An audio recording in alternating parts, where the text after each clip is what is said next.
The scream shattered the silence like glass. Kendra Williams dropped the laundry basket, her heart lurching as the sound tore through the Pacific Heights mansion. It wasn't just any scream.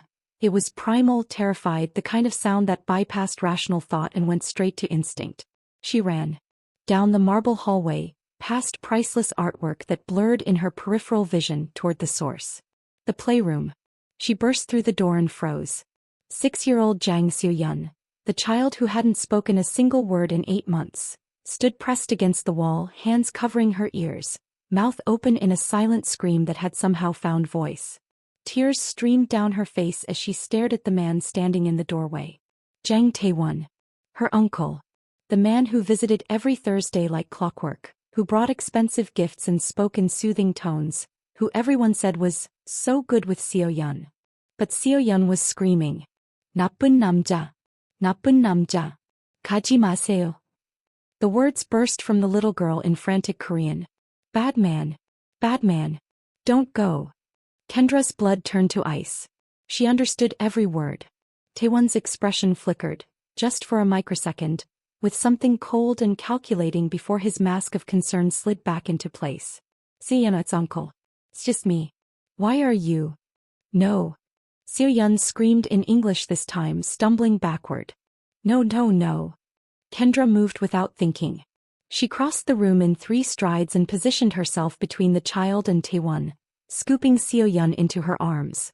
The little girl latched onto her like a drowning person finding shore, burying her face in Kendra's neck, trembling so violently Kendra could feel it in her bones. What did you do? Kendra demanded, her voice sharp as a blade. Taewon's eyebrows rose with practiced innocence. I simply walked into the room. I have no idea why she's reacting this way. She's been unstable since my sister-in-law passed. Don't. Kendra's arms tightened around Seo-yeon. Don't you dare use her mother's death as an excuse for this. Excuse me. Taewon's voice cooled by several degrees. You're the nanny. You've been here 3 weeks? Don't presume to tell me about my own niece.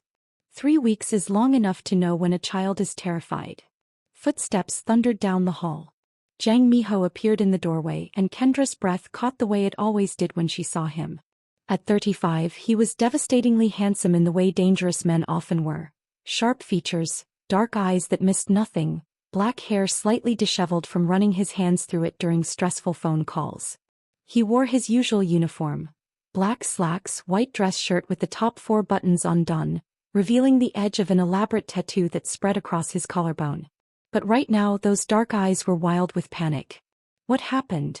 His voice was deadly calm, which somehow made it more terrifying. I heard screaming. Hyung. Taewon's demeanor shifted instantly, becoming deferential, concerned. I don't know. I came to visit Seo-yeon like always and she just lost it. Started screaming. The nanny seems to think I did something, but I swear. She spoke. Kendra interrupted and every head turned toward her. Your daughter spoke. For the first time in 8 months she spoke. Miho's face went completely still. What did she say? Kendra looked down at Seo-yeon, who was still trembling in her arms, then back at Miho. She made a split-second decision that would change everything. She said she was scared. That she wanted me to stay with her. It was only a partial lie. Seo-yeon had said those things in Korean, along with calling her uncle a bad man. But Kendra's instincts were screaming that revealing her Korean fluency right now in front of Tae-won would be a mistake. She just didn't know why yet. Miho moved toward them slowly as if approaching a wounded animal. Seo-yeon, he said softly. Baby, it's Appa. Can you look at me? Seo-yeon lifted her tear-stained face from Kendra's shoulder. Her eyes found her father's and her bottom lip trembled. Appa, she whispered, and Miho's eyes filled with tears. Yes, baby. I'm here. You're safe. He looked at Kendra. Hey, I. Kendra nodded, carefully transferring Seo-yeon into her father's arms. The little girl clung to him and Kendra saw Miho's composure crack as he held his daughter, whispering to her in Korean, his voice breaking. I should go. Tae-won said quietly. Let her calm down. Hyung, I'm sorry. I don't know what triggered this. Miho didn't look at his brother, his entire focus on Seo-yeon. We'll talk later, Tae-won. Of course. Tae-won bowed slightly, then his eyes found Kendra's. The look he gave her was brief, but she caught it. A flash of cold assessment, like a predator evaluating a potential threat. Then he was gone. Kendra stood there, arms empty, heart racing as Miho rocked his daughter and murmured comfort. And in her mind, on repeat, were Seo-yeon's words in perfect, terrified Korean. 나쁜 남자. Bad man. For weeks earlier, Kendra had stood at these same gates with a very different feeling in her chest. Desperation. The job posting had been almost too good to be true. Live-in nanny for a single father in San Francisco. $12,000 a month. Room and board included. The only requirements: experience with traumatized children, discretion and availability to start immediately. Kendra had all three, plus something the posting hadn't asked for but she'd brought anyway: fluent Korean. She'd studied the language in college, spent 2 years teaching English in Seoul after graduation, worked as a translator for Korean businesses in Los Angeles. Korea had given her some of the best years of her life. The culture, the food, the people who'd welcomed a curious black girl from Oakland and taught her their language with patience and warmth. But when her mother got sick, Kendra had come home. Spent 2 years caring for her, watching us slowly steal everything until finally, mercifully, her mother had passed 6 months ago. And Kendra had been left with $87,000 in medical debt and a hole in her chest where her purpose used to be. This job was a lifeline. A chance to do what she did best: care for children who needed her, while digging herself out of debt. She just hadn't expected this. The mansion was intimidating. The security cameras and armed guards more so. But the man who'd interviewed her had been something else entirely. Jang Miho had looked at her with eyes that seemed to see straight through to her soul. His handshake had been firm, warm, and he'd held on just a fraction longer than necessary. "Your references are impeccable," he'd said, his English perfect but accented. "Mrs. Chin says you're the most patient person she's ever met. Mr. Davis says his son still asks about you 2 years later." "I love children," Kendra had said simply. "Especially ones who are hurting. They need someone who sees past the behavior to the pain underneath." Something had shifted in Miho's expression. "My daughter is hurting very badly." "I know. I'm sorry for your loss." His jaw had tightened. "My wife died 8 months ago. Car accident. Seo-yeon was in the vehicle. She saw everything." Kendra's heart had clenched. "And she hasn't spoken since?" "Not one word. We've tried therapists, specialists. Nothing works. She retreats further every day." His hands had clenched on the desk. "I'm losing her, Miss Williams. I'm watching my daughter disappear and I don't know how to bring her back." The raw pain in his voice had made Kendra's decision. "Let me try. I can't promise miracles, but I can promise I won't give up on her." "Why?" Miho had asked, leaning forward. "You could work anywhere. Why take a job caring for a traumatized child in a house you clearly find intimidating? And don't say it's just the money. I can see in your eyes it's more than that." Kendra had met his gaze directly. "Because every child deserves someone who fights for them. And because I know what it's like to lose your voice. After my mother died, I couldn't speak for weeks. The grief was too big for words.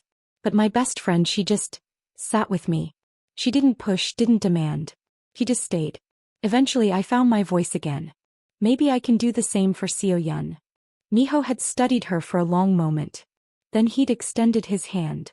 "You're hired. When can you start?" "Tomorrow." That had been 4 weeks ago. 4 weeks of slowly, carefully building trust with a child who'd locked herself away in silence. 4 weeks of learning the rhythms of this strange household.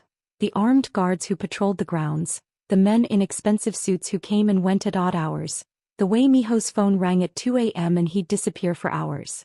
4 weeks of pretending she didn't notice the gun safe in his office or the way people addressed him with a deference that went beyond respect into something like fear. Jang Miho was not a legitimate businessman. Kendra had figured that out within the first week. The question was, did she care? The answer she'd realized was no.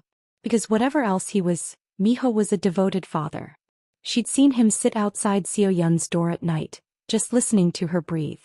She'd watched him try and fail to get his daughter to eat, his hands shaking with helplessness. She'd heard him cry, actually cry, when he thought no one could hear. This was a man broken by grief and guilt, trying desperately to save his daughter. And Kendra couldn't walk away from that. She also couldn't deny the way her heart jumped when he entered a room. The way his rare smiles made her breath catch. The way his hand had brushed hers last week when they both reached for Seo-yeon's dropped spoon, and the electricity that had arced between them had been almost painful. This was dangerous territory. She was the nanny. He was her employer. And he was involved in something that put people in his orbit at risk. But God help her, she was already in too deep to care about danger. Seo-yeon had been the hardest case of Kendra's career. The little girl was beautiful. Delicate features, her mother's bone structure, her father's expressive eyes. But those eyes were empty, haunted, looking at the world like she was watching it from behind glass. She didn't speak, didn't play, barely ate. She'd sit in her room, surrounded by toys she never touched, and stare at a photograph of her mother. The first week, Seo-yeon had treated Kendra like she was invisible. No acknowledgement, no eye contact, nothing. The second week, Kendra had started singing. Old gospel songs her mother used to hum. Korean children's songs she'd learned in Seoul. Whatever came to mind. She didn't sing to Seo-yeon. She just sang while she worked, while she organized the playroom, while she sat in the corner reading. On day 10, Seo-yeon had turned her head. Just slightly. Listening. Progress. The third week, Kendra had started telling stories. Not reading them, telling them. Stories about a little girl who went on adventures with her mama. Stories where the mama always came back. Stories where love never died, it just changed shape. Seo-yeon had cried during one of those stories. Silent tears that broke Kendra's heart. But Kendra had kept talking, kept spinning tales of magic and love and mothers who watched over their daughters from heaven. And slowly, incrementally, Seo-yeon had started to emerge. She'd eaten a few bites of rice when Kendra shaped it into a bunny. She'd touched a paintbrush when Kendra left it within reach. She'd made eye contact, brief but real, when Kendra sang a particularly silly song. By week 4, Seo-yeon would sit next to Kendra. Not touching but close. Present. Miho had noticed. "What are you doing?" he'd asked one evening, watching through the door as Kendra and Seo-yeon sat together. Kendra painting while Seo-yeon watched. Nothing special. Just being present. The therapist tried that. It didn't work. Maybe they were being present while waiting for her to perform. Kendra had looked at him. "I'm not waiting for anything. I'm just here. When she's ready to engage, she will. Until then, I'm just company." Miho had looked at his daughter with such longing it hurt to witness. "I used to be able to reach her. Before Ju died, Seo-yeon and I were so close. She'd run to me when I came home, climb all over me, chatter non-stop. Now she looks at me like I'm a stranger." "She's not looking at you like you're a stranger," Kendra had said gently. "She's looking at you like you remind her of what she lost. Your face, your voice, they're tied to memories of before. Sometimes that's too painful. And you? You don't remind her of pain. I'm new. I don't have any memories attached. I'm a blank slate." Kendra had touched his arm without thinking, then pulled back when she felt him tense. "Give her time, Mr. Jang. She'll come back to you. But she has to heal first." "Miho," he'd said quietly. "When it's just us, call me Miho." "That wouldn't be appropriate." "Nothing about this situation is appropriate, Miss Williams. I'm paying you an obscene amount of money to live in my house and care for my traumatized daughter while I run an empire built on things I'm not proud of. Formality seems ridiculous." Kendra had studied him. This complicated man who loved his daughter fiercely but couldn't reach her, who built walls around himself but let them crack in her presence. "Kendra," she'd offered. "Call me Kendra."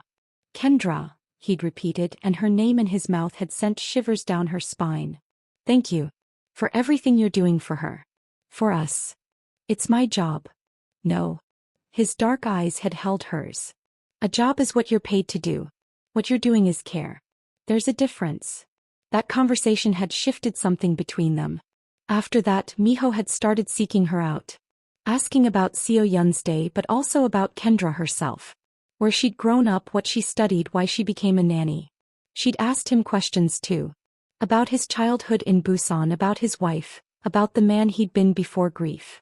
They'd carefully avoided discussing his work, but it hung between them, acknowledged but unspoken. And through it all, the attraction had built like pressure in a sealed container.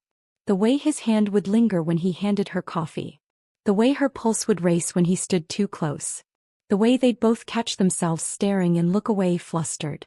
It was dangerous. Inappropriate. Probably a disaster waiting to happen. But it was also real and getting harder to ignore. And then there was Tae-won.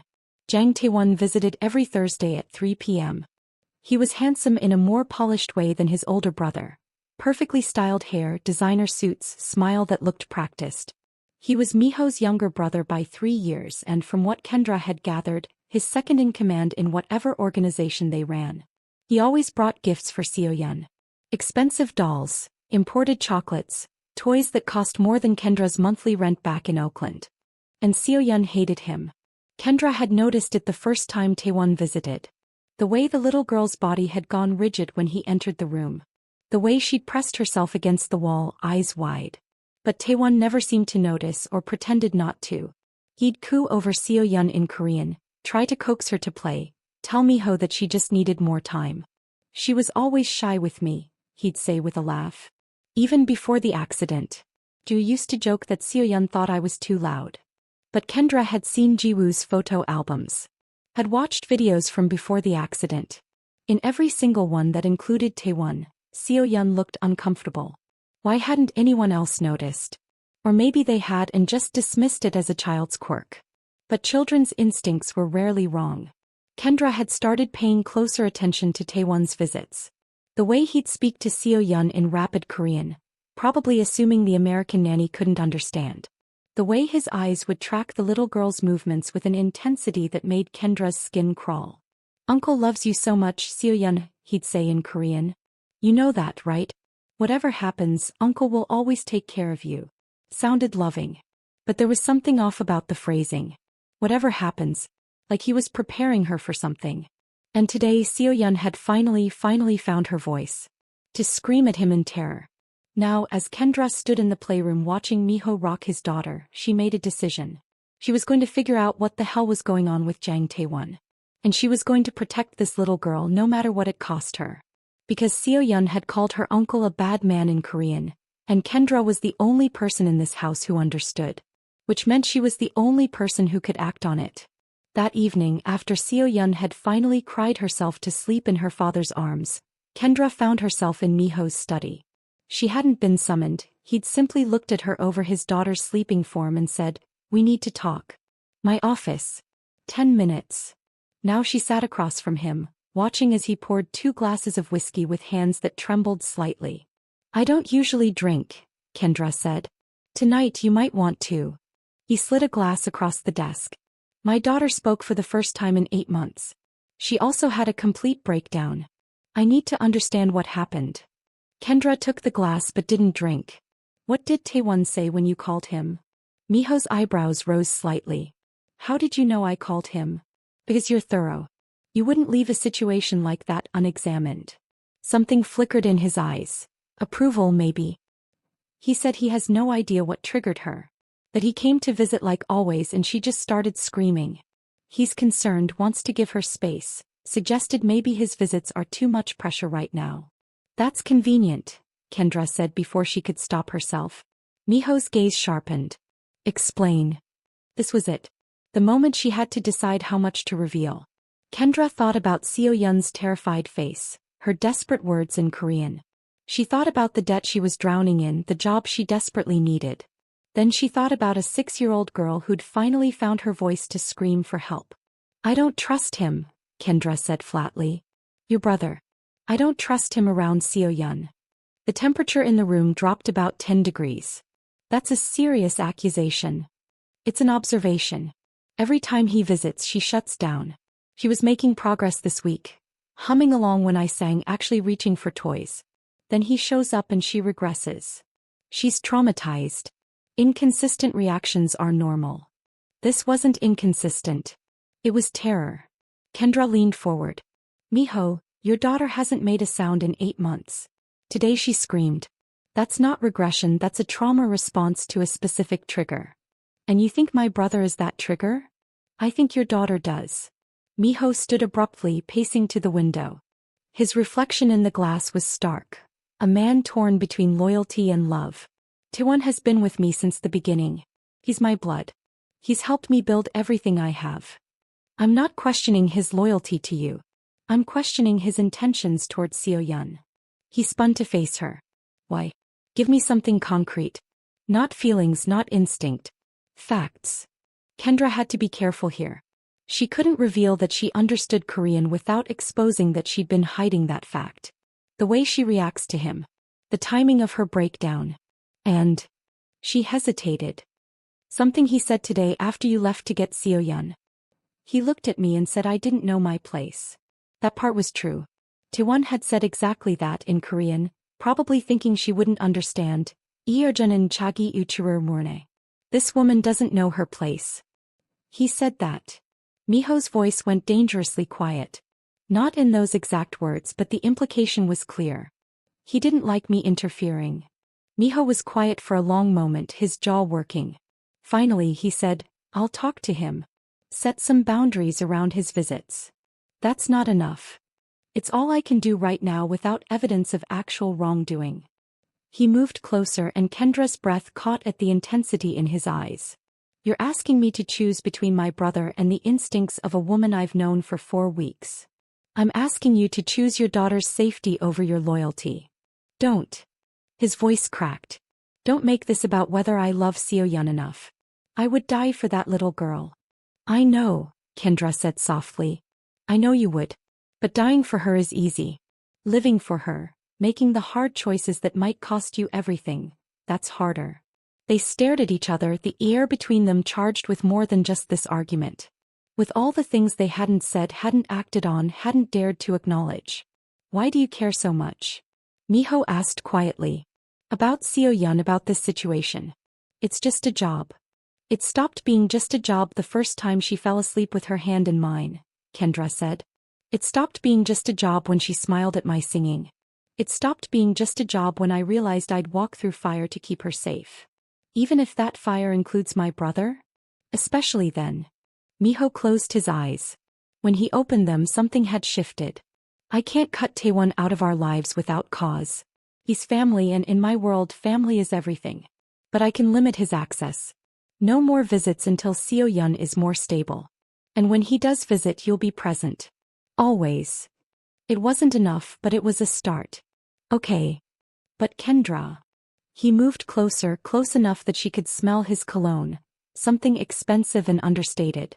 If you're wrong about him, if this is trauma manifesting as fear of a safe person, you could damage a relationship Seo-yeon needs. And if I'm right? Then my brother has been lying to me for reasons I can't begin to understand, and everything I thought I knew about my family is a lie. His hand came up, fingers brushing her cheek so gently it made her heart ache. I don't know which option terrifies me more. Kendra should have pulled away. Should have maintained professional distance. Instead she leaned into his touch. I'm not trying to destroy your family, Miho. I'm trying to protect it. I know. His thumb traced her cheekbone. That's what makes this so complicated. You've been here a month and you care more about Seo-yeon's well-being than people who've known her for years. You challenge me, you don't back down even when I'm being intimidating, and you look at me like... He stopped. Like what? Like I'm a man, not a monster. Like there's something in me worth seeing beyond the fear and the power and the blood on my hands. There is, Kendra whispered. I see it every time you hold your daughter. Every time you sit outside her door at night. You're not a monster, Miho. You're a father who's terrified of losing the one person who matters most. He made a sound, half laugh, half sob. You have no idea what I've done. What I'm capable of. You're probably right. But I know what you're capable of too. Love. Sacrifice. Change. She covered his hand with hers. Whatever you were before, whoever you are in your business, that's not who you are with Seo-yeon. Or with me. Who am I with you? The question was barely audible. Someone real. Someone trying.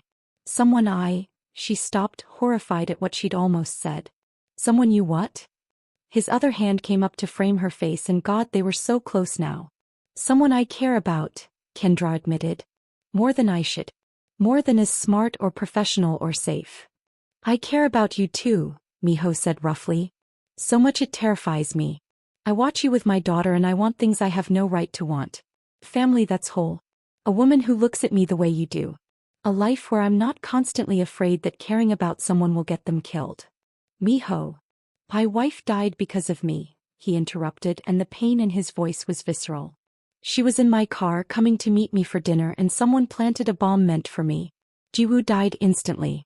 Seo-yeon survived but she saw her mother. He couldn't finish. So you need to understand that caring about me being close to me, it's not just complicated. It's dangerous. Then make me less of a target, Kendra said. Teach me about your world. Let me understand the risks instead of being blind to them. You want to know about my world? Miho's laugh was bitter. I run the largest Korean import operation on the West Coast. On paper, completely legitimate. In reality, I control shipping lanes, take cuts from businesses that want protection, ensure that certain goods make it through customs without excessive scrutiny. I'm not a good man, Kendra. I've hurt people. Made choices that keep me up at night. Have you ever hurt a child? Never. Have you ever hurt someone who didn't pose a threat to you or yours? He hesitated. Not in years. Not since Seo-yeon was born. I've been trying to transition to legitimate operations, but it's slow. Dangerous. People don't like it when you try to leave this life. People like Tae-won? Miho's hands dropped from her face. My brother supports the transition. He's been helping me negotiate with the families who have issues with it. Or Kendra thought he's been secretly undermining those negotiations. Setting Miho up to fail so he can take over. It's what she would do if she wanted to stage a coup, appear supportive while sabotaging from within. But she couldn't say that. Not without revealing how much she understood from eavesdropping on Korean conversations she wasn't supposed to comprehend. I should go, she said instead. Check on Seo-yeon. Kendra. Miho caught her hand as she stood. Thank you. For protecting her today. For trusting me enough to tell me your concerns. For everything. He squeezed his hand. Get some sleep. Tomorrow's a new day. Will you stay? The question came out rushed, desperate. Just in the house. I know you live here, but sometimes you go out in the evenings, and tonight I need to know you're both close. Safe. The vulnerability in his voice undid her. I'll stay. I promise. The investigation begins. Kendra didn't go to her room. Instead, she slipped down the hallway to the library, a room she discovered in her first week, filled with Korean books, business journals, and a computer she'd seen Miho use when he worked late. She wasn't proud of what she was about to do. Snooping violated every ethical boundary of her position. But Seo-yeon's screams echoed in her mind, and ethics took a backseat to survival. The computer was locked, but Kendra had watched Miho type his password once. Seo-yeon's birthday. 20171103. She held her breath and typed it in. Access granted. Her heart hammered as she opened his email. She knew she should stop, turn back, forget this whole thing. But then she thought about Tae-won's cold eyes and Seo-yeon's terror, and her fingers kept moving.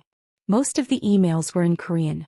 Business discussions, shipping schedules, nothing obviously incriminating. But then she found a folder marked, Hyunga, brother. Inside were months of correspondence between Miho and Tae-won. Kendra's Korean reading was slower than her speaking, but she caught enough to make her blood run cold. 3 months ago, Miho had sent a proposal. Transition the entire operation to legitimate business within 2 years. Phase out the protection rackets, the under-the-table customs deals, everything questionable. Tae-won's response had been supportive. Hyung, this is wise. For Seo-yeon's future. I'll help however I can. But there were other emails. Ones Tae-won had sent to people whose names Kendra didn't recognize. In one, dated 2 weeks ago, he'd written, Miho's getting soft. The old families won't accept his reforms. When they move against him, we need to be ready to step in. For the good of the organization. Kendra's hands shook as she read. This was more than just suspicious behavior around a child. This was treason. Tae-won was positioning himself to take over when his brother fell. And if Miho was removed from power, whether by rivals or by accident, Seo-yeon would be alone. Vulnerable. Under the guardianship of the uncle she was terrified of. Nakin-no, Seo-yeon had called him. Bad man. The little girl had known. Somehow, despite her trauma and silence, she'd sensed the danger. Kendra needed to tell Miho. Show him these emails, expose his brother's betrayal. But something held her back. If she revealed this now, she'd have to explain how she found it. How she read Korean well enough to understand. Why she'd hidden that skill from the beginning. And more importantly, confronting Tae-won prematurely could be dangerous. If he felt threatened, he might accelerate whatever plan he had in motion. But she needed more information. Concrete evidence of what he was planning and when. She needed to hear him incriminate himself. Kendra carefully closed the emails, cleared her search history and shut down the computer. Her mind was racing, putting pieces together. Tae-won visited every Thursday. Always at 3 p.m. Always when Miho had standing meetings with his West Coast partners. Meetings that kept him away for hours. Which meant Tae-won had unsupervised access to Seo-yeon. Or he had until today. What had he been doing during those visits? What had he said to a traumatized child who couldn't speak, couldn't tell anyone what was happening? Kendra's stomach churned. She thought about the way Seo-yeon flinched when Tae-won got close. The way the little girl's progress always stalled after his visits. Whatever happens, Uncle will always take care of you, he'd said in Korean just last week. Had he been grooming her? Preparing her to accept him as her guardian when Miho was gone? The thought made Kendra want to vomit. She pulled out her phone and did something she'd resisted for weeks. She called her friend Marcus, who worked in private security in Los Angeles. Kenny. His familiar voice was groggy. It's midnight. This better be good. I need information on someone. Quietly. Without it getting back to them. Marcus was instantly alert. You in trouble? Maybe. Probably. I don't know yet. Talk to me. Kendra laid it out. The job, Seo-yeon's trauma, Tae-won's suspicious behavior. She left out the Korean language element in the emails, but gave him enough to work with. Send me his name and any details you have, Marcus said. I'll see what I can dig up. But Kenny, if this guy is involved in organized crime and you're snooping around his business, you need to be careful. These people don't mess around. I know. But there's a little girl who needs protecting. There always is with you. His voice softened. That's why I love you and why you scare the hell out of me. Be smart. Be safe. And if things go sideways, you call me immediately. I don't care what time it is. I will. Thank you, Marcus. After she hung up, Kendra stood in the dark library staring at nothing. She'd crossed a line tonight. Multiple lines. She'd snooped through her employer's private files, involved an outside party, and committed herself to a course of action that could get her fired. Or worse. But she'd also potentially uncovered a plot against the man she was falling for and the child she'd come to love. There was no going back now. Midnight conversations. Kendra was heading back to her room when she heard it. Crying. Soft, muffled, coming from Seo-yeon's room. She moved quickly, opening the door to find the little girl sitting up in bed, tears streaming silently down her face. In her lap was the photograph of her mother. Hey, sweetheart, Kendra said softly, approaching slowly. Bad dream. Seo-yeon looked up, and for the first time since Kendra had met her, the little girl spoke. Her voice was hoarse from screaming earlier but clear. 나쁜 남자가 엄마를 다치게 했어. The bad man hurt mommy. Kendra's heart stopped. She sat on the edge of the bed, careful not to crowd the child. Can you tell me about the bad man? She asked in English, still pretending not to understand Korean. Seo-yeon looked confused, then switched to English. Bad man. In the car. Mommy said Uncle Tae-won's name. Before the boom. Oh God. Your mommy said Uncle Tae-won's name? Kendra kept her voice gentle, calm, even though inside she was screaming. Before the accident? Seo-yeon nodded, fresh tears spilling. She was scared. She said, and what did you do? Then boom. Then mommy was. The little girl couldn't finish. Kendra pulled her close, mind reeling. This changed everything. This wasn't just Tae-won planning a future coup. This was evidence that he might have been responsible for Ji-woo's death. Which meant Miho wasn't the target of the bombing. Ji-woo was. Seo-yeon, Kendra said carefully, have you told anyone else about this? About what mommy said? The little girl shook her head. Couldn't talk.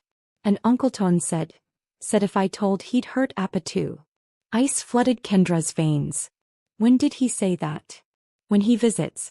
He talks in Korean. Says Uncle loves me but Appa's making mistakes. Says when Appa is gone, Uncle will take care of me.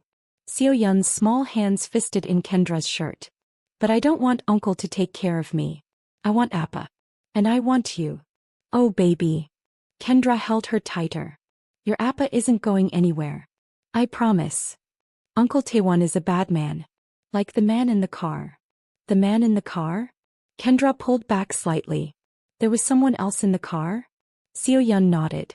Not with us. Other car. Followed us. Mommy saw and got scared.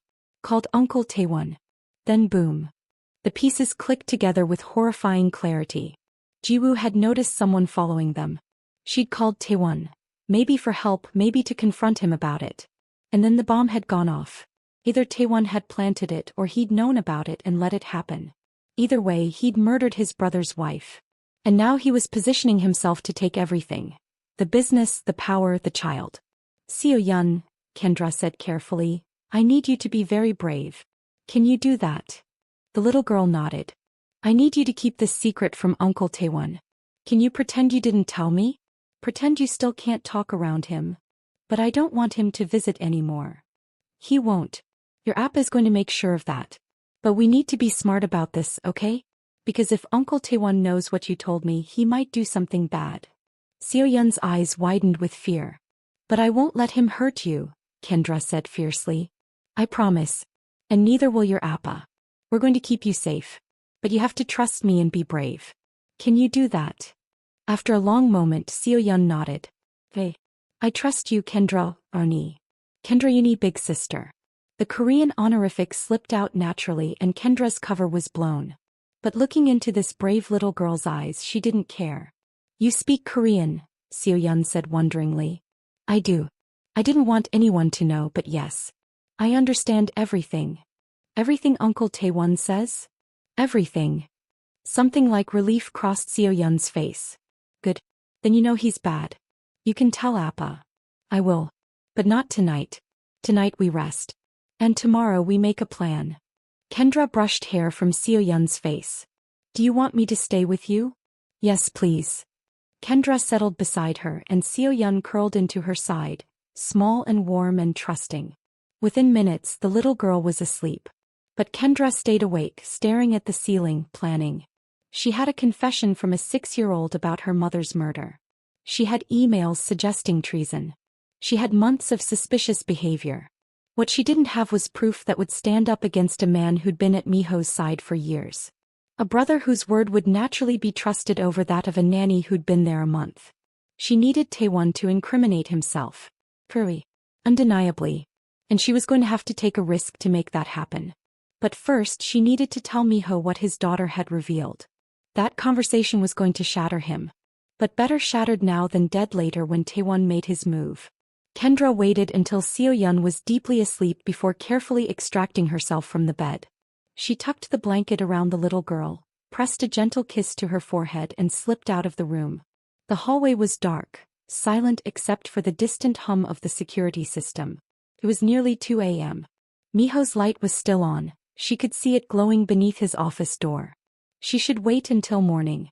Give herself time to plan what to say, how to say it. But Seo-yeon's words echoed in her mind.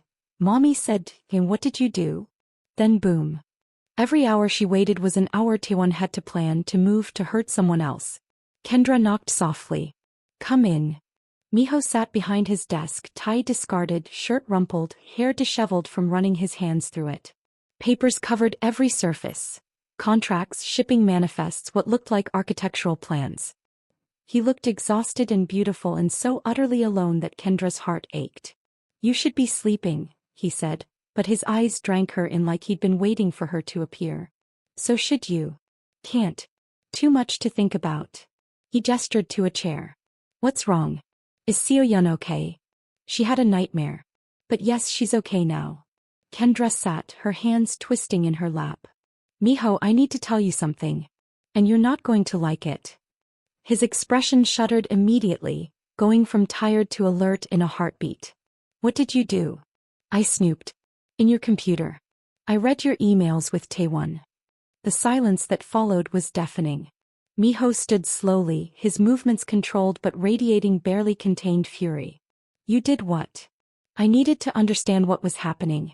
Why Seo-yeon was so afraid of him. So I looked. You violated my privacy. My trust. He stopped jaw-working. Do you have any idea how dangerous that information is? If anyone found out you accessed those files, you could be killed. Not by me, he added quickly when her eyes widened. But by the people who'd think you're a threat. A spy. Someone who could sell information to rivals. I know it was wrong. But Miho, what I found. I don't care what you found. His hand slammed on the desk, making her jump. You put yourself at risk. You put Seo-yeon at risk by association. He broke off, pressing his palms against his eyes. God, Kendra. Why? Because your daughter is terrified of your brother, and I needed to know if I was crazy or if there was a real threat. She stood, moving closer despite the anger radiating from him. And there is. Tae-won is planning something. He's been corresponding with the old families, positioning himself to take over when you fall. He's sabotaging your transition to legitimate business. You're wrong. But there was no conviction in his voice. Am I? Look at me and tell me you haven't noticed things going wrong. Deals falling through that should have succeeded. Alliances shifting unexpectedly. Your brother is playing both sides, Miho. He shook his head, but she could see the doubt creeping into his eyes. Tae-won is ambitious, yes. But he wouldn't betray me. We're blood. So we're Cain and Abel. That's not. He stopped, staring at her. How did you read those emails? They were in Korean. This was it. The moment of truth. I speak Korean, Kendra said quietly. Fluently. I studied it in college, lived in Seoul for 2 years, worked as a translator. I didn't tell you because... She hesitated. Because I wanted to hear what people said when they thought I couldn't understand. I wanted the truth, not the performance. Miho stared at her like he'd never seen her before. You've been understanding everything this whole time? Every conversation with my men, every phone call, everything Tae-won says to Seo-yeon. Yes. His expression shifted from shock to something harder. And you didn't think that was information I should have?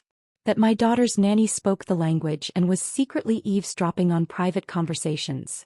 You're right. I should have told you from the beginning. But if I had, would you have hired me? I don't know. Probably not. Exactly. You would have seen me as a threat. Someone who could understand too much, who could sell your secrets. You would have hired someone safer, less qualified, who wouldn't have noticed what Tae-won was doing. You don't get to make that choice for me. Miho's voice rose. You don't get to decide what I need to know about the people in my house, around my daughter. You're right. I'm sorry. But Miho, we don't have time for this argument. Kendra grabbed his arms, forcing him to look at her. Seo-yeon told me something tonight. Something you need to hear. The anger drained from his face, replaced by fear. What did she say? She said Jiwoo spoke Tae-won's name right before the bomb went off. She said your wife saw someone following them, got scared and called your brother. And then the car exploded. Miho went completely still. No. She said Tae-won has been talking to her during his visits. Telling her that when you're gone he'll take care of her. Threatening her to stay quiet about what she knows. No. The word came out strangled. You're lying. You're trying to, I don't know what you're trying to do, but... Miho. Kendra's voice was gentle but firm. Why do you think Seo-yeon stopped talking? Why do you think she's terrified of him? She witnessed her mother's murder and she knows who was responsible. He stumbled backward, hitting the edge of his desk. His face had gone completely white. Jiwoo called Tae-won? Right before the explosion. Seo-yeon heard her. She was 6 years old, traumatized, and the one person who could have helped her, the person her mother called in those final moments, was the same person who let her die. Maybe even caused it. This can't be real. Miho's hands were shaking. Tae-won loved Jiwoo. He was devastated when she died. I held him while he cried at her funeral. Maybe he did love her. Maybe he even regrets what happened. But Miho, the emails I read, the things Seo-yeon has told me, it all points to the same thing. Your brother wants your position and he's willing to do anything to get it. Including murdering my wife? The words came out broken. Including that. Miho made a sound like he'd been gut-punched. He sank into his chair, head in his hands, shoulders shaking. She called him. In her last moments she called my brother for help and he couldn't finish. Kendra moved around the desk and knelt beside him, her hands covering his. I'm sorry. I'm so sorry. How could he? How could someone I trusted, someone I loved? His voice cracked. I let him near Seo-yeon. I left them alone together. What if he'd hurt her? What if? He didn't. He's safe. You kept her safe. By accident. I had no idea she was in danger from him. Miho looked at her with devastated eyes. What kind of father am I? What kind of man doesn't see that his own brother is a threat to his child? The kind of man who wants to believe the best of people he loves. That's not weakness, Miho. That's humanity. Humanity nearly got my daughter killed. He pulled away from her, standing and pacing like a caged animal. I need to confront him. Tonight. I need to. No. Kendra stood quickly.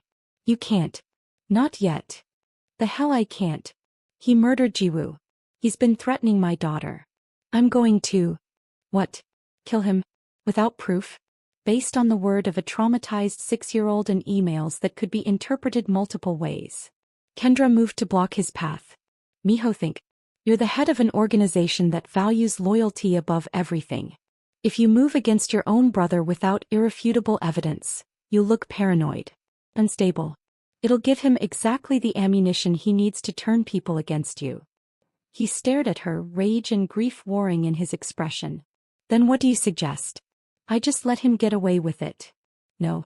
We make him confess. And how exactly do we do that? Kendra took a breath. We set a trap. We make him think he's one that you're vulnerable. And when he reveals his true intentions, we record everything. Miho was quiet for a long moment, his sharp mind working through the possibilities. That's dangerous. If he suspects anything. He won't. Not if we're smart about it. You keep saying we. Miho moved closer, his eyes searching hers. This isn't your fight, Kendra. You could walk away right now. Take the money I've paid you and disappear. You don't owe us anything. I owe Seo-yeon the protection I promised her. And I owe you. She stopped, unsure how to finish that sentence. You owe me what? His hand came up to cup her face, thumb brushing her cheekbone. Say it. I owe you the truth about how I feel. About how you've become more than just my employer. How the thought of Tae-won hurting you makes me want to burn the world down. She faltered, overwhelmed by the intensity of her own emotions. How you what? His voice was rough, desperate. How I'm falling in love with you, Kendra whispered. Even though it's insane and inappropriate and probably going to end in disaster. I'm falling for you anyway. Miho's breath hitched. For a moment they just stared at each other, the confession hanging between them like something fragile and precious. Then he kissed her. It wasn't gentle or tentative. It was fierce, desperate, full of grief and rage and need. His hands tangled in her braids as he pulled her closer, and Kendra melted into him, her arms wrapping around his neck. This was wrong on so many levels. She was his employee. He was her boss. They were in the middle of a crisis. His brother had murdered his wife and was planning to kill him. But none of that mattered when his mouth moved against hers like she was air and he'd been drowning. When his hands mapped her body like he was memorizing every curve. When he made a sound that was half sob, half moan against her lips. Kendra, he breathed when they finally broke apart. God, Kendra. I've wanted this since the first day you walked into my house. Since you looked at me like I was worth seeing.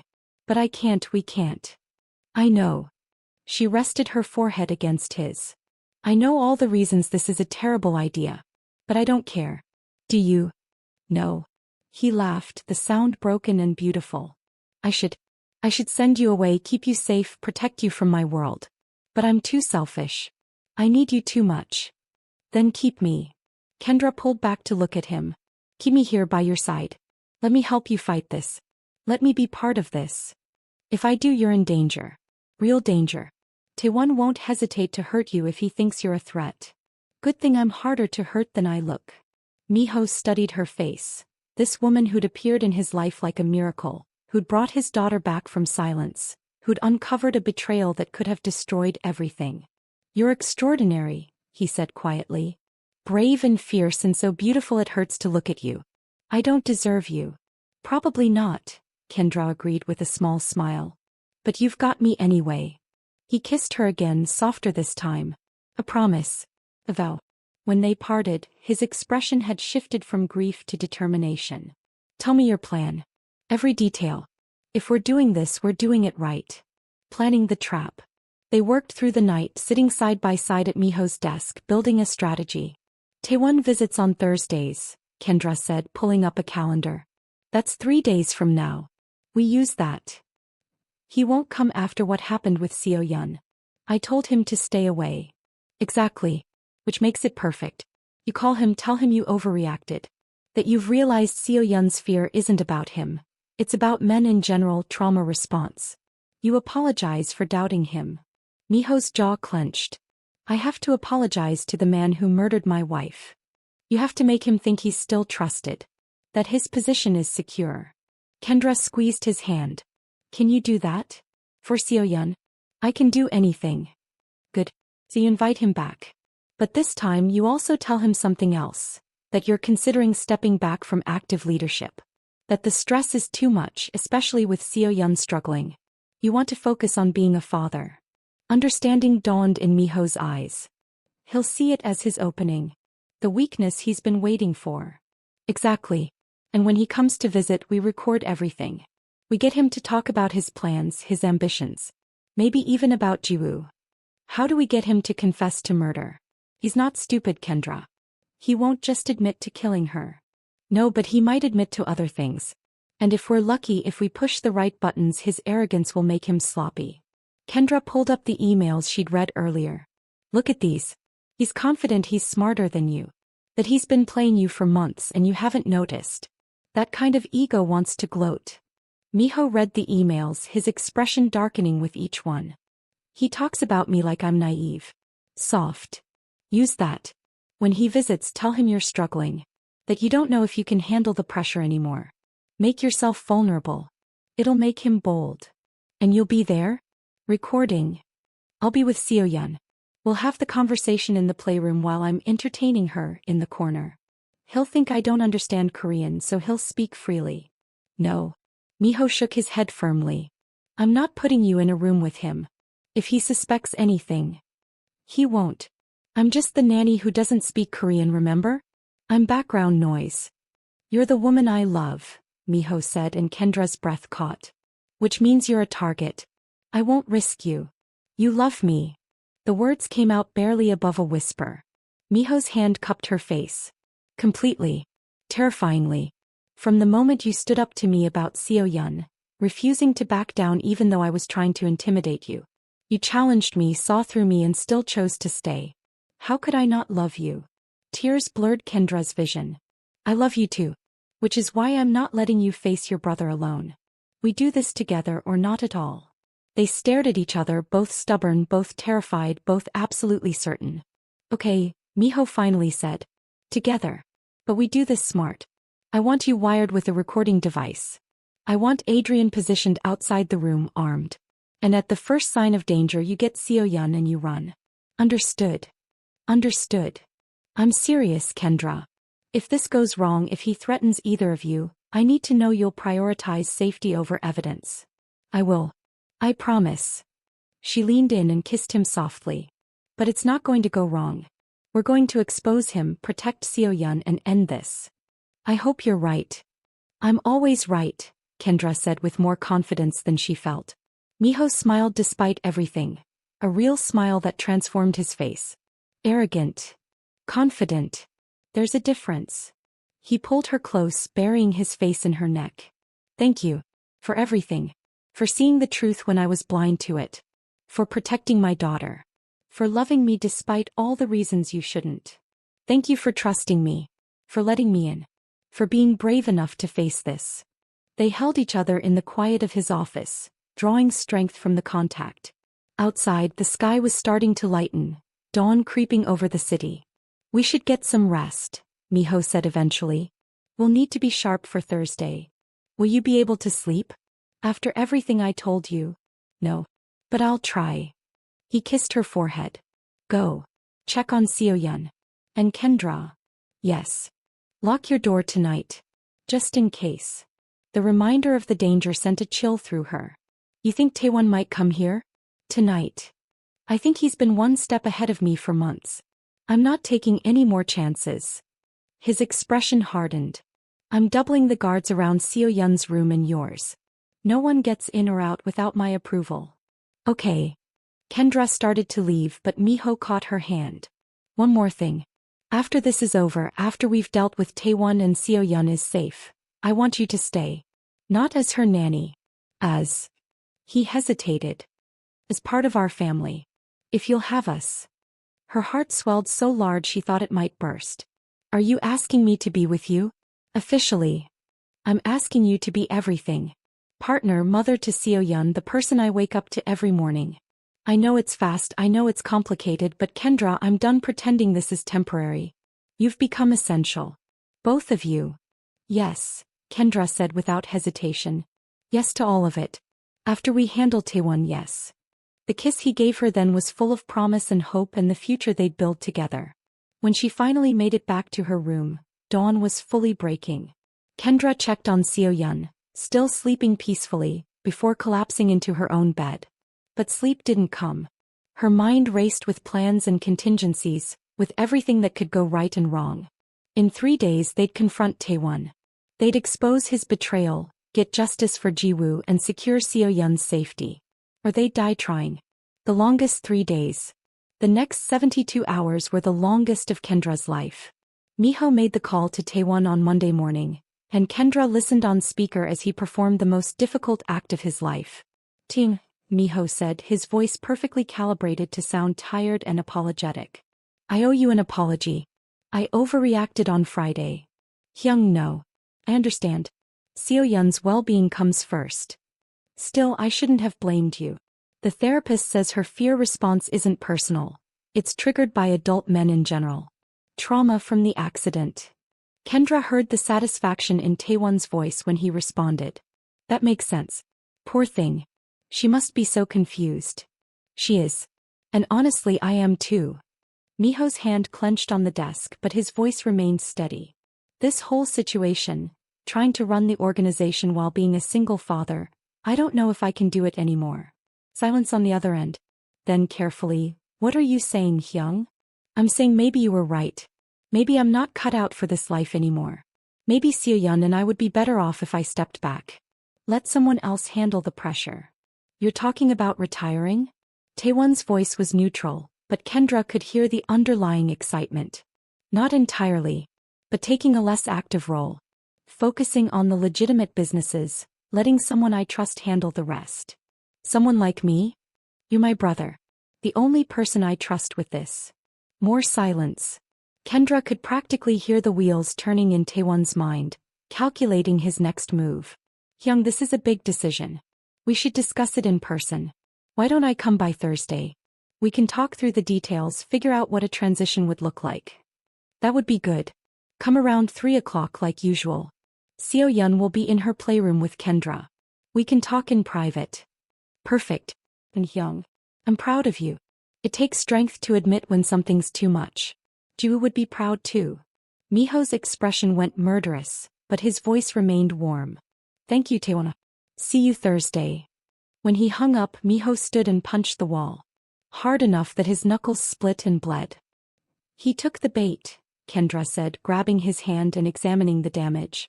It worked. He invoked Jiwoo's name. Miho's voice was hollow. He stood at her funeral and cried, and now he uses her memory to manipulate me into handing over everything. Which is why we're going to destroy him. Kendra cleaned his knuckles with gentle efficiency. In 3 days this is over. But those 3 days felt like an eternity. Miho had to act normal, conducting business as usual while knowing his brother was a murderer. He had to smile at Tae-won's texts offering support, had to respond to his calls with warmth he didn't feel. Kendra had to care for Seo-yeon while preparing her for what was coming. On Thursday, she told the little girl during a quiet moment, your Uncle Tae-won is going to visit. But this time it's going to be different. Your Appa and I are going to make sure he can never hurt anyone again. Seo-yeon had looked up at her with those 2 old eyes. Will he go away? Forever. Yes, baby. Forever. Good. He's bad. He hurt Mommy. I know. But you were so brave to tell me. Your Appa knows now too, and we're going to make sure justice happens. Will you stay? After Uncle Tae-won is gone. Kendra had pulled her close. I'm never leaving you, sweetheart. I promise. The days crept by with agonizing slowness. Miho barely slept, spending hours planning every contingency. Adrian coordinated with the security team, positioning people without raising suspicion. And Kendra rehearsed her role. The ignorant nanny who spoke no Korean, who posed no threat, who would sit in the corner with Seo-yeon while the men talked. She'd be wearing a wire, a tiny recording device hidden in her necklace. Everything Tae-won said would be captured, stored, ready to be used as evidence. They'd also set up cameras in the playroom, hidden in stuffed animals and picture frames. Multiple angles, multiple backups. Nothing would be left to chance. On Wednesday night, Miho came to Kendra's room. They'd been careful all week to maintain appropriate distance in front of the staff, but now, alone, he pulled her into his arms like a drowning man finding shore. "I can't lose you," he whispered into her hair. "Tomorrow, if anything goes wrong." "Nothing will go wrong. But if it does, if Tae-won suspects, if he reacts violently, I need you to promise me you'll run. Get Seo-yeon and run." "Miho. Promise me, Kendra. Please." She pulled back to look at him. "I promise. But you have to promise me something too. Promise that if he threatens you, you'll call for backup immediately. Don't try to handle him alone." "I promise." They held each other in the darkness, finding comfort in the contact. Eventually Miho spoke again, his voice barely audible. "After tomorrow, everything changes. Either we expose him and I lose my brother, or we fail and lose everything." "We won't fail." "How can you be so sure?" "Because we have something Tae-won doesn't." "What's that?" Kendra smiled against his chest. "Love. Real honest love. For each other, for Seo-yeon. That's stronger than any ambition or greed. And it's going to carry us through this." Miho kissed her then, soft and desperate and full of everything they hadn't said. When he finally left to return to his own room, Kendra lay awake, staring at the ceiling. Tomorrow they'd face the monster who'd murdered Jiwoo. Tomorrow they'd fight for their future. Tomorrow everything would change. Thursday, 2:45 p.m. Kendra's hands were shaking as she fastened the delicate necklace around her neck. The recording device was invisible, embedded in the silver pendant that Miho had given her that morning. A gift, he'd said, though they both knew its true purpose. "Can you hear me?" she whispered. In her ear, a tiny earpiece transmitted Adrienne's voice. Crystal clear. "Audio check complete. Remember, if anything feels wrong, just touch the pendant and we'll be in there in seconds." Kendra nodded, even though Adrienne couldn't see her. She looked at her reflection in the mirror.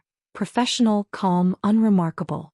The perfect nanny who spoke no Korean and posed no threat. Except she was about to help take down a killer. A soft knock at her door made her jump. Miho stood in the hallway, looking devastating in black slacks and a charcoal gray shirt. But it was his eyes that captured her, dark with determination and fear and something that looked like pride. "You don't have to do this," he said quietly. "I can still send you away. Keep you safe. We've been over this. I'm staying." He stepped into her room and pulled her close, his forehead resting against hers. "If anything happens to you because of me, because of my family, nothing's going to happen. We have a plan. We have backup. We have the truth on our side. The truth doesn't always win, Kendra. It will today." She kissed him softly. "Where's Seo-yeon?" "Already in the playroom. Mrs. Lim is with her, but she'll leave when you arrive. As far as everyone knows, this is just a normal visit. How are you holding up?" Miho's jaw tightened. "I keep thinking about all the times I trusted him. All the moments I should have seen through him. How many decisions did I make based on his advice? How many people did I trust or betray because he steered me that way? You couldn't have known. I should have. I'm supposed to be smart, perceptive. Instead, I let my brother manipulate me for years and my wife paid the price." Kendra cupped his face, forcing him to look at her. "Jiwoo's death is not your fault. It's Tae-won's. And today we make him answer for it." The doorbell timed through the house. They both froze. "He's early," Miho muttered. "Eager." Kendra took a breath, steadying herself. "Hey, let's do this." They separated in the hallway. Miho heading to greet his brother, Kendra moving toward the playroom. Her heart hammered against her ribs as she walked, each step bringing her closer to a confrontation that could end in triumph or tragedy. Seo-yeon looked up when Kendra entered. The little girl was surrounded by coloring books, but her small hands were clenched into fists. She knew what today meant. "Hey, sweetheart," Kendra said softly, kneeling beside her. "Remember what we talked about?" Seo-yeon nodded. I stay quiet. I pretend. I let you and Appa handle it. That's right. And if you get scared, you hold my hand. But you stay brave, okay? Because after today, the bad man can't hurt anyone anymore. Promise. I promise. Mrs. Lim excused herself quietly, leaving them alone. Kendra settled on the floor with Seo-yeon pulling out a storybook. To anyone watching, they looked perfectly normal. A nanny and her charge lost in a fairy tale. But Kendra's every nerve was on fire, waiting. In her ear, Adrienne's voice. Tae-won just entered. Miho is greeting him in the foyer. They're heading to the living room for tea first, then he'll bring him to the playroom. Kendra squeezed Seo-yeon's hand. Showtime, baby girl. Remember, be brave. The performance. 15 minutes later, Kendra heard footsteps approaching. 2 sets. One she'd recognize anywhere, the other making her skin crawl. The door opened. Miho entered first, his expression perfectly calibrated to look tired, stressed, defeated. Behind him came Tae-won, impeccably dressed as always, his handsome face arranged in concern. Seo-yeon, Tae-won said warmly in Korean. How is my beautiful niece today? Seo-yeon stiffened against Kendra's side, but she didn't scream. Didn't run. Just pressed closer, silent and watchful. Kendra looked up with a bright smile. Good afternoon, Mr. Jang. Seo-yeon and I were just reading about princesses. Tae-won's eyes flicked to her dismissively. Yes, well, Hyung and I have some matters to discuss. We won't disturb you. Oh, please don't mind us, Kendra said cheerfully. We're happy to share the space. Seo-yeon likes having her father nearby.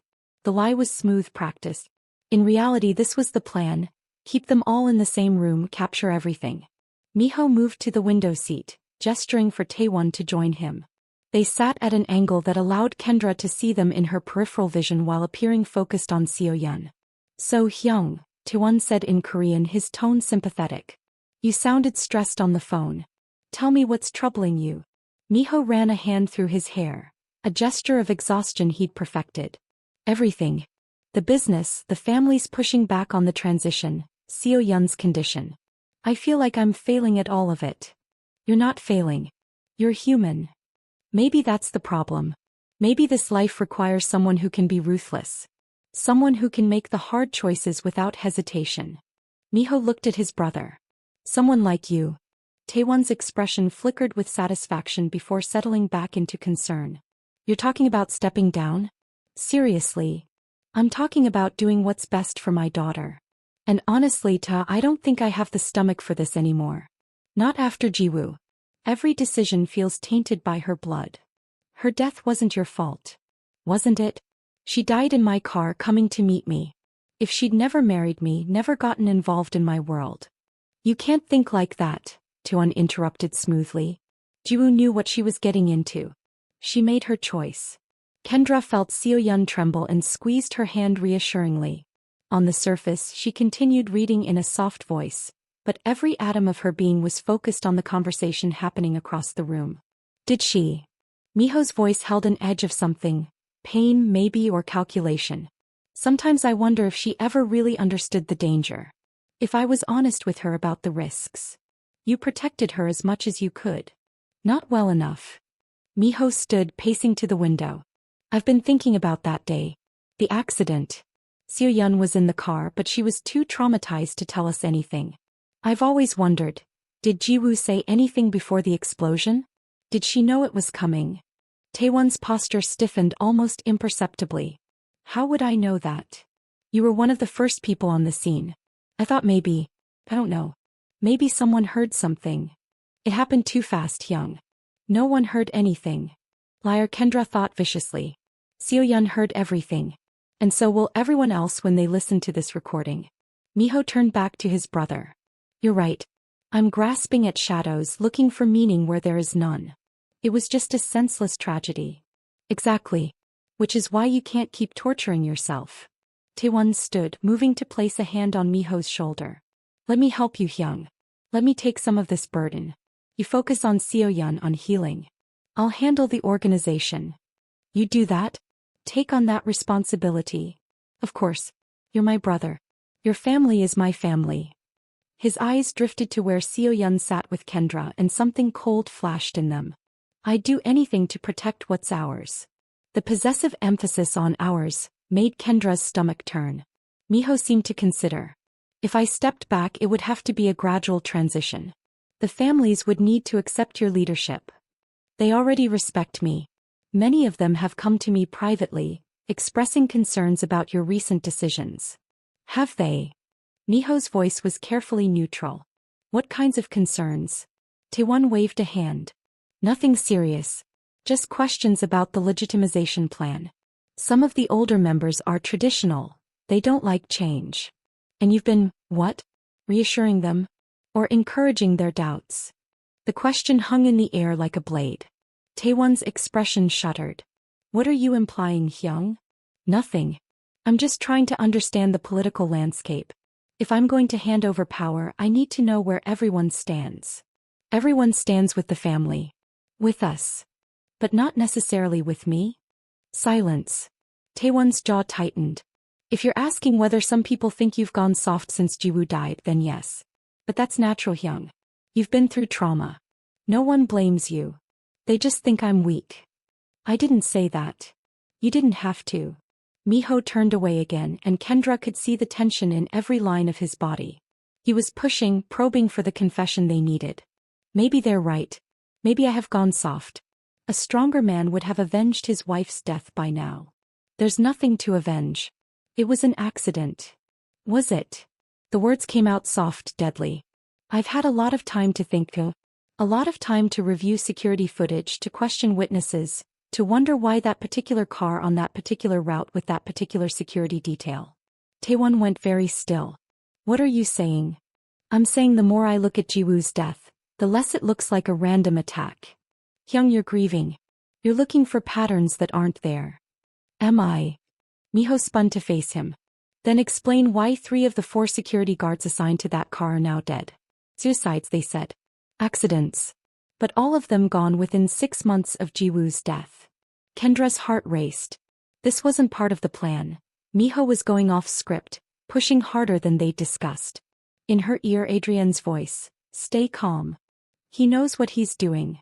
Tae-won's mask was cracking. I don't know what you think you've discovered, but I think someone wanted Jiwoo dead. I think it was planned, precise, and covered up by killing anyone who could testify otherwise. Miho stepped closer to his brother. And I think you know exactly who that someone is. You're paranoid. Am I? Or am I finally seeing clearly? Miho's voice dropped to a whisper. Tell me, little brother. Where were you when my wife died? I was in a meeting with the Hong family. You know that. You checked my alibi yourself. I checked the alibi you gave me. But recently I spoke to Mr. Hong directly. Funny thing, he doesn't remember that meeting. In fact, his calendar shows he was in Seoul that entire week. Tae-won's face went pale. He's old. Confused. You can't trust. Stop. Miho's command cracked through the room like a whip. Stop lying to me. I know, Tae-won. I know what you did. The transformation in Tae-won was instant. The concerned brother disappeared, replaced by something cold and calculating. You know nothing. I know you wanted my position. I know you've been sabotaging my legitimization efforts. I know you've been positioning yourself to take over for months. That's business. That's ambition. That's not murder. Miho finished. No, you're right. Ambition isn't murder. But planting a bomb in my wife's car? That's murder, Tae-won. Across the room, Kendra felt Seo-yeon trembling violently. She pulled the little girl into her lap, one hand reaching to touch the pendant at her throat, the signal for backup. But Miho raised a hand slightly. Not yet. Tae-won laughed. A sharp, ugly sound. You have no proof. No evidence. Just the paranoid theories of a grieving widower. I have Seo-yeon. The words dropped like stones. Tae-won's eyes snapped to where the little girl sat in Kendra's arms, and for the first time, real fear crossed his face. She was 6. Traumatized. She doesn't remember. She remembers everything, Miho said quietly. She heard Jiwoo call your name right before the explosion. She heard her mother's last words. Tae-won, what did you do? Tae-won's composure shattered. She hasn't spoken in 8 months. She can't testify to anything. She spoke 3 days ago. Told us everything. Miho's voice was like ice. About the car that followed them. About Jiwoo calling you. About the boom. And about how you've been visiting her every week, whispering threats in Korean, assuming no one would understand. Taewon's eyes cut to Kendra, reassessing. The nanny doesn't speak Korean. Don't I? Kendra said in perfect Korean, her voice steady despite her racing heart. I've understood every word you've said. Every threat. Every manipulation. Every lie. The color drained from Taewon's face as he realized how completely he'd been played. You recorded this, he said flatly. This whole conversation. Every word, Miho confirmed. But please continue. Tell me why you killed my wife. Was it just ambition? Or was there more to it? Taewon was silent for a long moment. When he finally spoke, his voice was completely different. Colder, harder, stripped of all pretense. She was going to expose us. The confession hung in the air. Miho went very still. What? Jiwoo. She found out about some of our operations. The ones you didn't know about. The ones that kept us profitable while you played at going legitimate. She threatened to go to the FBI, to destroy everything we'd built. You're lying. Jiwoo would never. She was pregnant, Taewon said flatly. She wanted a clean life for the new baby. Said she couldn't raise 2 children in a world built on crime. She gave me an ultimatum. Convince you to fully legitimize within 6 months, or she'd turn us all in. Kendra felt like she'd been punched. Pregnant. Jiwoo had been pregnant when she died. Miho made a sound like an animal in pain. She was pregnant, and you killed her? You killed my wife and my unborn child because she was going to destroy us. Taewon's composure cracked completely. Everything we built, everything we worked for, she was going to burn it all down for some idealistic fantasy of a normal life. I couldn't let that happen. So you murdered her. I saved us. I saved the family, the organization, everything. And yes, I've been positioning myself to take over, because someone needs to have the strength to do what's necessary. You've gone soft, young. Ju made you weak and her death didn't fix it, it made it worse. Miho's hands clenched into fists. Weak. You think protecting my daughter, trying to build something legitimate, trying to stop living in blood, that's weak. It's suicide. This world doesn't reward virtue, Hyung. It rewards power. I've been protecting you from your own weakness, managing the families who wanted you dead, keeping the organization strong while you played house with your traumatized kid and his eyes cut to Kendra with contempt. Your replacement wife. Don't you dare, Kendra said, standing with Seo-yeon in her arms. Don't you dare act like you were protecting anyone but yourself. Taewon sneered. And what are you going to do, Nanny? You're nothing. A servant who got above her station. I'm the woman who's going to watch you burn for what you did. You think this recording will matter? You think anyone will believe a 6-year-old's memories and the word of some American nanny over mine? Taewon laughed. I have allies. Power. Resources. You have nothing. We have the truth, Miho said quietly. And I have something else. He pulled out his phone, pressed a button. Adrian, come in. The door burst open. Adrian entered with 4 armed men, weapons drawn. But Taewon was faster than any of them expected. In one fluid motion he pulled a gun from his jacket and grabbed Seo-yeon, yanking her from Kendra's arms. Everything exploded into chaos. The breaking point. Nobody move. Taewon's arm locked around Seo-yeon's small body, gun pressed to her temple. I walk out of here with the girl or she dies. Seo-yeon was frozen with terror, eyes wide, silent scream on her lips. Kendra's world narrowed to that image. The man who'd murdered this child's mother now holding her hostage, using her as a shield. Taewon, don't. Miho's voice cracked. She's just a child. Your niece. She's leverage. The only thing keeping me alive right now. Taewon backed toward the window, dragging Seo-yeon with him. Tell your men to lower their weapons or I swear to God, Hyung, I'll do it. You won't. You need her. I need an escape more. The gun pressed harder against Seo-yeon's head and she whimpered. Weapons down. Now. Miho raised a hand. Slowly, reluctantly, Adrian and the guards lowered their guns. Good. Now here's what's going to happen. I'm going to leave with Seo-yeon. Once I'm safely away, I'll release her somewhere you can find her. You have my word. Your word means nothing, Kendra said, her voice shaking with rage. You murdered her mother. You threatened her for months. You're a monster. I'm a survivor. Taewon's eyes were cold. Something you'll understand when you find her body. No. Miho lunged forward, but Taewon adjusted his aim toward him. One more step and I shoot. Don't test me, Hyung. Kendra's mind raced. The guards couldn't risk a shot, not with Seo-yeon in the line of fire. Miho was too far away to reach Taewon before he could pull the trigger. They were out of options. Except one. Let me go with her, Kendra said. Everyone turned to stare at her. What? Taewon's eyes narrowed. You need insurance. A hostage who can actually understand your orders. Take me instead of Seo-yeon. Kendra stepped forward, hands raised. She's 6 years old and terrified. I'm calm, rational. I won't fight you. I'll cooperate completely. Kendra, no. Miho started. It makes sense, she interrupted, her eyes locked on Taewon. A child is unpredictable. She might panic, make noise, attract attention. I won't. I'll be your perfect hostage. Taewon studied her, calculating. Why would you do that? Because I love her. And I love her father. And I'd rather die than watch you hurt either of them. For a long moment no one moved. Then Taewon made his decision. Fine. Come here. Slowly. Kendra walked toward him, every step measured. When she was close enough, Taewon shoved Seo-yeon away, directly into Miho's arms, and grabbed Kendra, the gun now pressed against her ribs. Kendra. Miho held Seo-yeon with one arm, reaching for Kendra with the other. It's okay, Kendra said, forcing calm into her voice. Take care of our girl. Our girl, Taewon sneered. How touching. You really thought you were going to play happy family, didn't you? The crime boss and the nanny raising a traumatized kid. Like a fairy tale. Better than your story, Kendra shot back. The jealous brother who murders for power. That's not even original. The gun dug harder into her side. Keep talking and see what happens. What are you going to do? Shoot me here in front of witnesses? You need me alive to escape. Taewon's jaw clenched. We're leaving.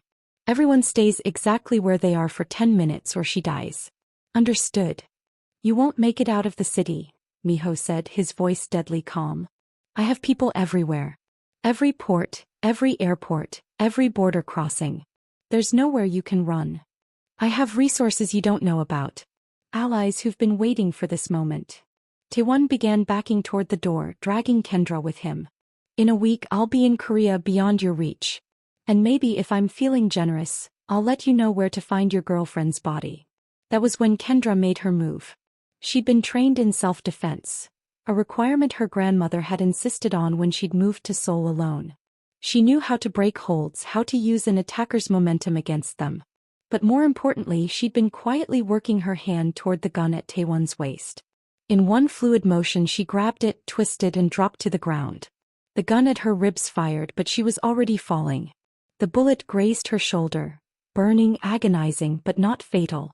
Taewon stumbled, off balance, and that split second was all Adrian needed. She fired. The shot was precise, professional. It hit Taewon's shoulder, sending his gun flying. He dropped to his knees, clutching the wound, and immediately Adrian's men were on him, forcing him face down, securing his hands behind his back. Kendra. Miho was there, leaving Seo-yeon with Mrs. Lim and dropping to his knees beside her. Oh God, you're bleeding. I'm okay, she gasped, even though her shoulder was on fire. It's just a graze. You could have been killed. You could have. His hands shook as he pressed against the wound, trying to stop the bleeding. But I wasn't. And neither was Seo-yeon. We won, Miho. It's over. On the ground, Taewon was spitting curses in Korean. You'll regret this, Hyung. The families won't accept it. They'll come for you. They'll accept what I tell them to accept, Miho said coldly. And what I'll tell them is that you murdered my pregnant wife, threatened my daughter, and attempted to stage a coup. I have recordings, witnesses, and your own confession. You're finished, Taewon. She was going to destroy us. She was going to save us. Save me from becoming what you are. Miho stood, looking down at his brother with something like pity. I'm not weak for wanting better. I'm strong enough to change. You never understood that.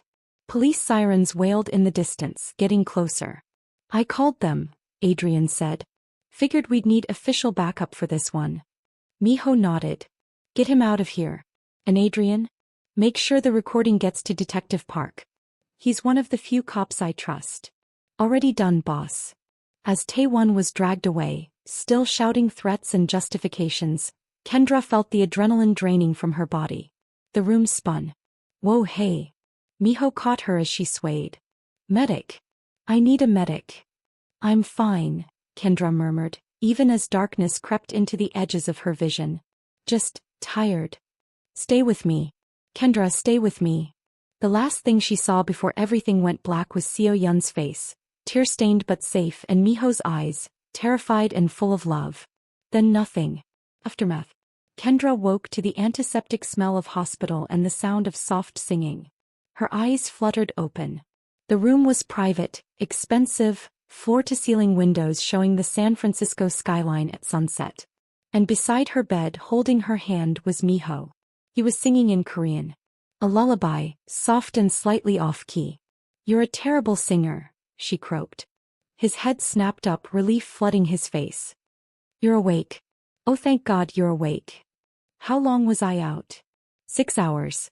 They had to remove the bullet fragment, stitch you up. The doctor said you were lucky. Another inch to the left and it would have hit the artery. His hand tightened on hers. Kendra, you could have died. But I didn't. You grabbed his gun. You went after an armed man with your bare hands. Seemed like a good idea at the time. Miho made a sound between a laugh and a sob. You're insane. Reckless. The bravest person I've ever met. Where's Seo-yeon? With Mrs. Lim eating ice cream and watching cartoons in the family waiting room. She wanted to see you, but the doctor said to let you rest first. I want to see her. I need to know she's okay. She's fine. Traumatized but safe. He keeps asking for you. Keeps saying, Kendra saved me. Tears pricked Kendra's eyes. And Tae-won. In custody. Federal charges. Murder, conspiracy, attempted murder, racketeering. The DA says with our evidence he'll never see daylight again. Miho's expression hardened. He's been begging to see me. Asking for forgiveness. Are you going to give it to him? No. He murdered my wife, my unborn child. He threatened my daughter. There's no forgiveness for that. He brought her hand to his lips. But there is justice. And that's enough. Kendra studied his face. How are you holding up? Finding out about the baby, about Jiwoo trying to save you. It's complicated. I'm grieving again, but differently. Angry at Jiwoo for not telling me she was pregnant, for trying to handle Tae-won alone. Angry at myself for not seeing what my brother was. Grateful that Seo-yeon is safe. Terrified by how close I came to losing you too. You didn't lose me. But I could have. And Kendra, I can't, I won't survive that. Not again. He stood pacing to the window. I've been thinking. About what Tae-won said. About my world being too dangerous for the people I love. Kendra's heart sank. Miho. Let me finish. He was right about one thing. This life puts targets on everyone close to me. My wife died because of it. You were shot because of it. Seo-yeon has been traumatized by it. So what are you saying? He turned to face her, and his eyes were blazing with determination. I'm saying I'm out. Completely out. I'm liquidating every questionable asset, severing every criminal tie. Adrian will help the legitimate businesses transition to new management. Within 6 months, Jang Miho will just be a private citizen. A single father. A man trying to build a normal life. You'd give up everything? I'd give up anything for you and Seo-yeon. You're my everything now. He moved back to her bedside, kneeling so they were eye level. I know it's fast. I know we've only known each other 5 weeks. But Kendra, I love you. Completely. Irrevocably. And I'm asking you to build a life with me. Not as my employee, not as Seo-yeon's nanny. As my partner. My equal. My family. Kendra's tears spilled over. I love you too. So much it terrifies me. Is that a yes? It's a yes to everything. To building a life together. To being Seo-yeon's mother. To facing whatever comes next as long as we face it together. Miho kissed her then, gentle because of her injuries, but full of promise and love and hope. When they broke apart, he pressed his forehead to hers. Thank you. For seeing me. For protecting Seo-yeon. For being brave enough to fight for us. Thank you for letting me in. For trusting me. For loving me. A small voice from the doorway interrupted. Is Kendra okay now? They both turned to see Seo-yeon peeking around the door frame, eyes wide and worried. Come here, baby, Kendra said, and the little girl ran to the bed, carefully climbing up to curl against Kendra's uninjured side. The bad man is gone? Seo-yeon asked. Gone forever, Miho confirmed, sitting on the other side of the bed so they were all together. He can't hurt anyone anymore. Good. Seo-yeon looked up at Kendra. You were so brave. Like a superhero. You were brave too, sweetheart. The bravest girl I know. Are you going to stay with us? Forever. Kendra looked at Miho, saw the hope and love in his eyes and smiled. Yes, baby. Forever. Good. Because Appa and I need you. Seo-yeon snuggled closer. You make us a family. And in that hospital room with the sunset painting the sky gold and pink, they stayed like that. 3 broken pieces that had found their way to wholeness together. 18 months later. The beach house was alive with laughter. Kendra stood in the kitchen of their Oregon coastal home, watching through the window as Miho chased Seo-yeon through the surf. The little girl, now 8 and vibrant, shrieked with delight, her dark hair flying in the wind. Higher, Appa. Throw me higher. Miho laughed and lifted her, spinning until they both collapsed in the sand, breathless and happy. Kendra's hand drifted to her swollen belly, 7 months pregnant. They'd found out 3 months ago, and Seo-yeon had been ecstatic at the prospect of becoming an older sister. A baby, she'd shouted. Our baby. Our baby. Because that's what they were now, a family. Not perfect, not without scars, but whole. The past 18 months had been transformative. True to his word, Miho had extricated himself completely from his old life.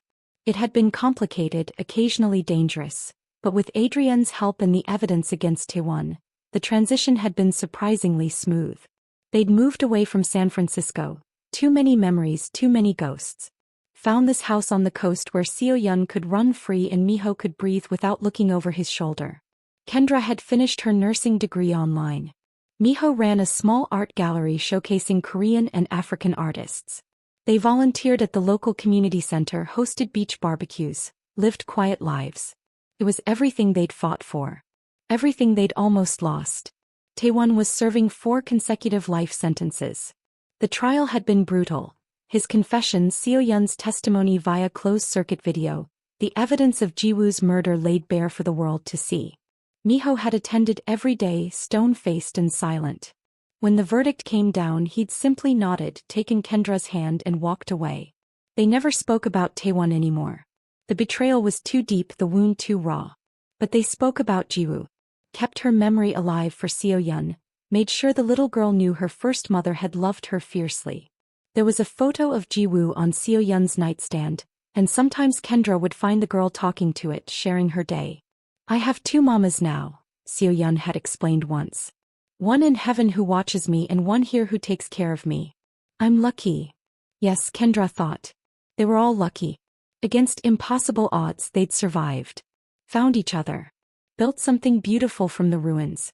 The door opened and her family tumbled in, sandy, wet, laughing. Kindir Alma. Seo-yeon had started calling her that 6 months ago. Ah, mother. Did you see how high Appa threw me? I saw. You were flying. Miho crossed to Kendra and kissed her softly. How are you feeling? How's our son? They'd found out last week. A boy.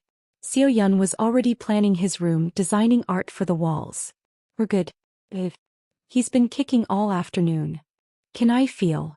Seo-yeon pressed her small hand to Kendra's belly, eyes lighting up when the baby moved. He knows I'm his Nuna, older sister. Of course he does. Miho's arm wrapped around Kendra's waist, his other hand joining Seo-yeon's on her belly. They stood like that, a portrait of a family forged in fire and built on love. What are you thinking? Miho asked softly.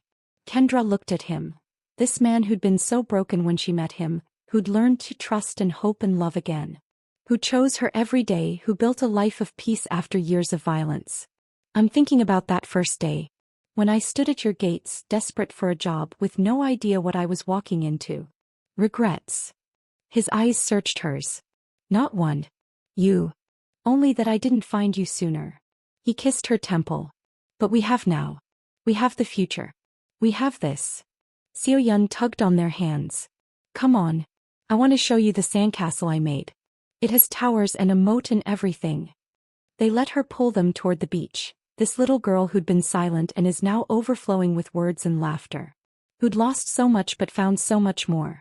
As the sun set over the Pacific, painting the sky in shades of gold and pink, the Jang family walked the shoreline together.